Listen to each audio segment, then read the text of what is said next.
ये सुंदरी कौन है? भस्मासुर, तुम चले जाओ यहां से। तुम यहां क्यों आए हो?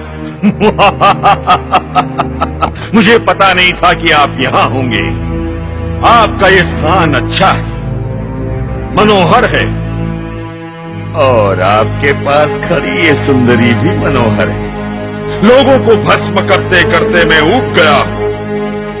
अब मैं सौंदर्य सुख भोगना चाहता हूं। सुंदरी, तुम सचमुच अनुपम सुंदरी हो। माता पार्वती, आप यहां से शीघ्र चले जाइए।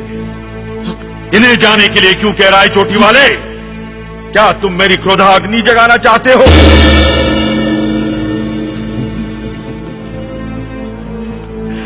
आओ सुंदरी, समीप आओ। दूर रह नीच, अन्यथा मैं तुझे अपनी क्रोधाग्नि में जलाकर भस्म कर दूंगी। भस्म करने का अधिकार तो मेरा है, तुम्हारा नहीं। आओ, रुक जाओ भस्मासुर। आप मुझे रुकने के लिए कह रहे हैं शिवशंकर? देवी, ये हमारा ही दिया हुआ वरदान है। इस पर शक्ति का प्रयोग उचित नहीं। आप अदृश्य हो जाएंगे। हाँ? कहां भेज दिया तुमने उस सुंदरी को? भस्मासुर, माता पार्वती के प्रति ऐसा असम्मान प्रदर्शित ना करो, अन्यथा अनर्थ हो जाएगा। माता पार्वती भोलेनाथ की जीवन संगिनी है। जीवन संगिनी? हमने तो उसे देखते ही मन अपना लिया था। अब इनकी नहीं, हमारी जीवन संगिनी है। भस्मासुर, आंखें न दिखाओ शिवशंकर। इसी समय पार्वती को हमारे सामने प्रकट करो, नहीं तो तुम्हारे दिए हुए वरदान की शक्ति से तुम्हें ही भस्म कर देगी। नारायण नारायण। भोलेनाथ, भस्मासुर को दिए गए वरदान को आप पुनः से छीन नहीं सकते। तुरंत अदृश्य हो जाइए, कहीं ये मूर्ख आपको ही हानि ना पहुंचा दे। मूर्ख किसे कह रहा है नारद? मैं तुझे अभी भस्म कर दूंगा। अदृश्य हो गया, बचकर कहां जाएगा? हाँ,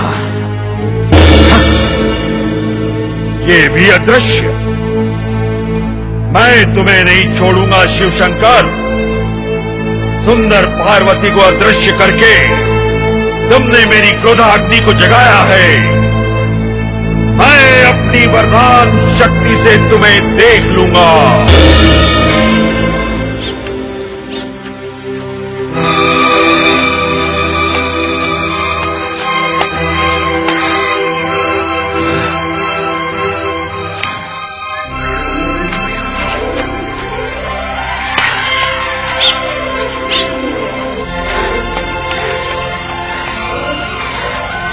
भगवान शिव जी के महल के सामने, गेट के सामने, सिर आसन पर, ऊपर ने पैर नीचे को सिर करके 12 वर्ष खड़ा रहा उल्टा। एक दिन पार्वती जी की प्रेरणा से, प्रार्थना से भगवान शिव ने उस भस्मागिरी से पूछ लिया कि तू क्या चाहता है, मांग, तूने जो मांगना है मैं तेरे से प्रसन्न हो गया हूं। अब भस्मागिरी ने कहा कि भगवान आप वचनबद्ध हो जाओ तब मांगू। भगवान शिव जी ने सोचा भी तपस्वी आदमी है, के मांगेगा, एक सिद्धि मांग लेगा, दे दूंगा। भगवान शिव जी ने कहा ठीक है भाई, मांग ले, मैं वचनबद्ध हो गया। तभी उसने वो साधना त्याग दी, खड़ा हो गया और कहा कि आप अपना भस्म कंडा दे दो। भगवान शिव जी के हाथ में एक कड़ा था, उसमें ऐसा सिद्धि युक्त कर रखा था भगवान शिव जी ने कि जिसके भी सिर के ऊपर वो ऐसे करके भस्म कह दे, वो जल जाता था, नष्ट हो जाता था, भस्म हो जाता था। इस बात का ज्ञान था भस्मागिरी ने। और भस्मागिरी किस लिए उपासना कर रहा था कि भस्म कंडा लेकर शिव जी से, और शिव जी को मारूंगा, भस्म कर दूंगा और पार्वती को अपनी पत्नी बनाऊंगा। अपने आत्माओं विचार करना इन बातों पे। इससे नीच कर्म और के होगा। अपने इष्ट की पत्नी पर ही बुरी नजर। अब भगवान शिव जी को ये नहीं मालूम इस दुष्ट के मन में के कुधारना है, और इसको इनको अमंत्रियामी कहें। ब्रह्मा विष्णु महेश को अमंत्रियामी कहा करते, इसे होया कर अंतर्यामी। और फिर इनको अविनाशी कहते थे।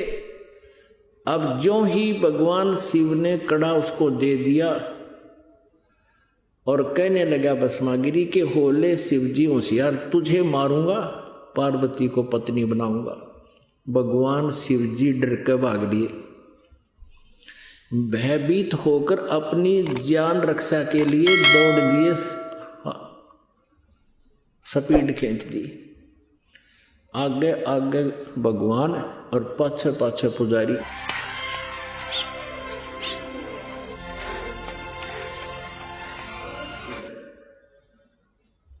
जग खाट ठानते। अब ये जो अविनाशी होते, इन भागण की आवश्यकता थी। अभी तक इनके विषय में जो ज्ञान इन नकली गुरुओं ने दिया वो कति अज्ञान भर रखा हमारे अंदर। इनकी जीवनी में लिखा दास तो पढ़कर सुना रहा आपको। फिर भगवान ने पार्वती रूप बनाया, भस्मागिरी के सामने खड़े हो गए। भस्मागिरी से बोले कि रुक जाओ, अब शिव जी तो तेरे पास आएगा नहीं, उसको तो इतना भय है कि जब तक तेरे पास कड़ा है वो निकट नहीं आएगा। अब भस्मागिरी का तो उद्देश्य यही था कि पार्वती मिले मुझे। आगे आपको इस कथा का पता ही है कि भगवान ने फिर उसको गंडहत नाच नचा के और उसी कड़े से उसका हाथ ऊपर ले आकर के ऐसे नाच इस हाथ को ऊपर कर, इसको नीचे कर। जब वो कड़े वाला हाथ उसके ही सिर पर पहुंच गया तब कह दिया भस्म, वो भस्मागिरी मर गया। उसके बाद वो भस्मा असुर कहलाया। भस्मागिरी से ये गिरी, पुरी, नाथ, नागा, सन्यासी ये सारे शिव जी के पुजारी हैं, तमगुण शिव के पुजारी हैं। तो भस्मागिरी से वो भस्मासुर कहलाया, कुत्ते वाली मौत मरा। तो इस प्रकार कहा है इन तीनों गुणों के उपासक राक्षस स्वभाव को धारण किए मनुष्यों में नीच दूषित कर्म करने वाले मूर्ख है।